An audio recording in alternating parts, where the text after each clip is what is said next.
MEEKAP MEERAOKHOL NILLABA MANIPUR MEEYAM gi AWABA ase LEINGAK TASHINNADABAGUM LEIBA AMADI MANIPUR THUGAINABA THORAKKHIBA MLA Tarana PHONGNA separate administration Tallaklabasu Leihouriba Mla KARI AMATTA TOUBA NGAMDANA LEIBA ase Laibak Thibani HAINA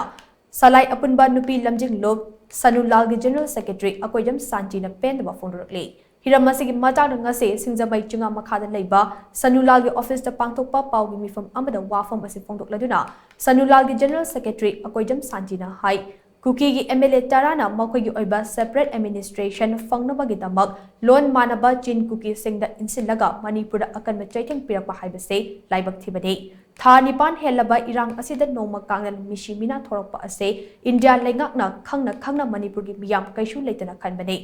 Kuki kulai paiba singna micham miyam da landaduna lamdam asida noma kangdana misi bina thokpada natana lanthum kaya mang taklaba fawba Manipur gi governor security advisor amadi MLA yangkhaina kumhai gumna yengduna leiriba ase ngaktaba ngamde hainasu bangna makha take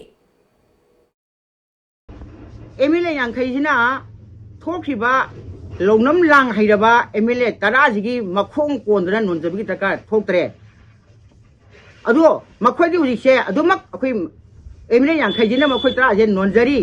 khong kolaga hajari lejara sanu akoi upai leite akoi wakapam leite akoi hojikti akoi gi Manipur sida lo haibado mangre lo letter banina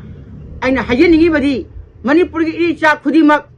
kuki taba ching mafam pham tatana akoi ji kuki tindak helasi masida da akoi Manipur government gi apem orasanu haibase iman ngasi press media thamjari